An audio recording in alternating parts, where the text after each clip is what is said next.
Shortly before free agency began, Robin Lehner's 5-year contract, valued at $25 million with an AAV of $5 million, was thought to have been the benchmark set for most elite goaltenders on the market. Therefore, since pretty much half the league's goaltenders were looking for new teams this offseason, the cap uncertainty and financial constraints definitely made it interesting, to say the least. In this video, I'm going to casually go through and give my thoughts on several of the goalie signings that we've seen thus far. And with that, here's me dissecting the results now that the music has stopped and contracts have been inked. Okay, so Flames signed Jacob Markstrom to a 6-year, $36 million contract with an AAV of $6 million. Thoughts? For me, Jacob Markstrom coming into the market, out of all the netminders available, I thought he was the best. Probably going to get the biggest pay raise out of them all. Because, in my opinion, it's subjective, he deserved it. I mean, come on. He pretty much carried the Vancouver Canucks, as far as like goaltending last season. He had a lot more play on his shoulders than a lot of other goalies out there. Kind of like Connor Hellebuck. So, for me, I think this makes sense for the Flames to sign him. And, obviously they have a need, but I definitely see this as a huge upgrade. I see this as, obviously, a huge payday for Markstrom. The only thing that really got me when I looked at this contract and I took a look at it and I was like, oh, he has a full no move the whole contract. So that was, like, the only, like, little nitpicky thing that I was like, nah. But he'll be 36 when it ends, so not really bad at all. I'd say probably one of my top favorite contracts on here. New Jersey Devils made their own splash and signed Corey Crawford to a 2-year, $7.8 million contract with an AAV of $3.9 million. So it was obvious that Blackwood needed some help. I think a lot of us felt really sorry for the guy last season, even, us that aren't Devils fans. We saw Corey Schneider get bought out. It was kind of like, okay. They're probably going to be looking. They're going to be looking for somebody. So Crawford came around. He's got experience. He's got Stanley Cup experience. He's a decorated netminder.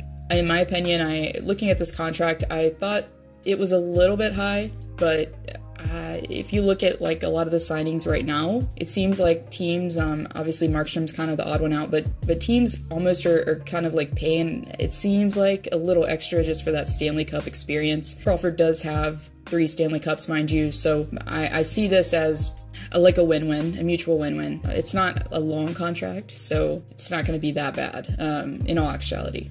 This is the one for me. Ottawa Senators signed Matt Murray to a 4-year, $25 million contract with a 6.25 AAV. I took a look at the contract. Initially, I heard the numbers, I heard the AAV and all this, but I looked at it and I didn't really understand the logic here. I guess, I'm not a GM obviously, but just looked at it, it looked extremely backloaded. So he's going to be making $7 million during the 22-23 season, according to Cap Friendly, and he's going to be making $8 million the last year. So this isn't AAV, this is actual, total salary. So AAV is just average. He has a modified no trade clause. So he basically has to give a list if he's going to be traded, if he wants to be, if he's going to be, whatever.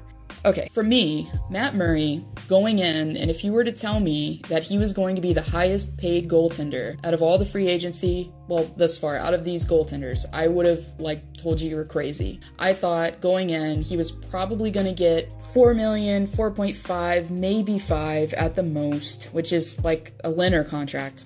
I didn't picture this at all. I don't exactly know the logic here. Like I said, it seems like maybe his Stanley Cups he has maybe is giving him a little more leeway as far as money is concerned, his salary is concerned. I don't know. He's struggled. He definitely had a lot of pressure in Pittsburgh. Don't get me wrong, he did. And this, to me, on this list that I'm going over, is probably the worst. Almost, it's kind of like tied with another. So, let's move on. Washington Capitals signed Henrik Lundqvist to a 1-year, $1.5 million contract. To me, this is one of my favorite signings on here. I think it makes total sense. You need a mentor, a guy to help mentor Samsonov. He's definitely younger. He had Holt be there for a little bit coming up, but he's still in need of a guy that has that experience, that knows kind of what is expected of you as a number one and that type of thing, to shoulder some of the workload, that can be relied upon, can be counted on. And the city and the culture culture as well. Like, obviously, Washington, D.C. is not New York City. They're totally different. New York City's way, way bigger. But I feel like, those flashy type of players like Ovechkin, they seem to kind of fit in. They seem to kind of just blend in there in DC. And I feel like for Lundqvist, I feel like he'll just fit in perfectly there. Heck, the colors are even pretty much the same, right? They're just switched around. So for Lundqvist, I feel like this is a great deal. I feel like for the team, it's great. 1 year, not a lot of risk. Obviously, he's older. I hope that he can go on a run this postseason. That would be great, but I guess we'll just have to see. I thought this was one of the best contracts on this list. Probably Markstrom signing and this signing, to me, in my opinion, were the best. Anyways, on that note, Cam Talbot ended up signing with the Wild. 3-year, $11 million contract, 3.6 AAV. Okay, so I looked at this contract and it wasn't bad for one reason. There's one reason why this contract isn't complete, you know what. All right. So there wasn't a clause listed. Maybe there will be one creeping up here soon because this is new. You never know. But there's no clause listed, so that's okay. Like, maybe you could trade him, which, you don't want to have to do that. It's I guess, worst case scenario. Pretty much the only thing, in my opinion, that's they have going in this deal right here. Talbot struggled a lot in Canada when he was playing in Alberta. He, obviously went from the Oilers to the Flames, and he struggled a lot. He's had off years. I think he started to kind of redeem himself a little bit. He was having a little bit of like a low-key bounce back year last season. I mean, his numbers, they weren't in the 800s, so they weren't terrible, but they were like mediocre average. So like when you stack Talbot up, I mean, obviously no offense to the guy, we're just talking about his performance here. You're stacking him up to these guys, and he's gonna be probably like lower tier, like-ish, like compared to all of these guys. Now, the thing with Cam Talbot is he's older, so also, there's age there as well. I didn't really honestly know what the Wild were even thinking. When he became available, it was an ezy choice for us. A lot of it gets deeper than just a goals against or save percentage and things like that. But there's a significant amount of other data that we use that helps us make decisions.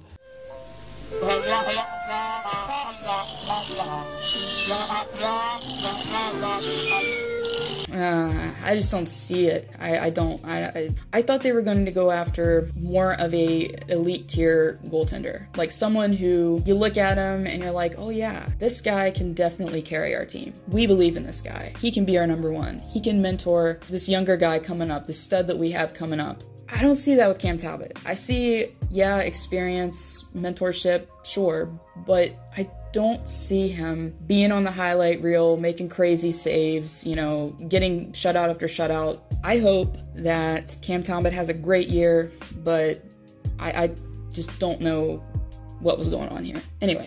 And we just feel like with what Cam did last year, if he does that or better, we'll have some success.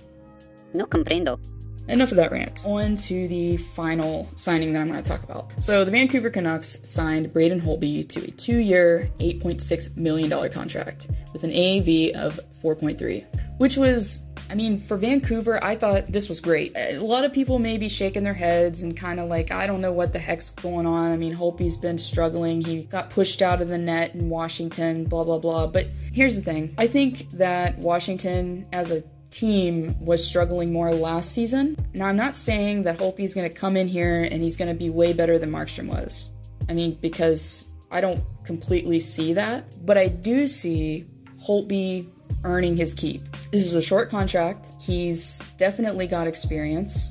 I feel like once he changes teams and he has a fresh start, that could definitely help. We've seen it before. We've seen, goaltenders, players, they get traded and they bounce back, or they sign somewhere else and they bounce back. This made sense for Vancouver in the aspect Markstrom wanted more initially, and it makes sense as far as, they saved some money there. I don't think the contract's a bad value at all. I think it's right around where you would expect him to get paid. But, I think a lot of Vancouver fans, as I said, are a little apprehensive here. They're kind of not too sure. They're on the fence.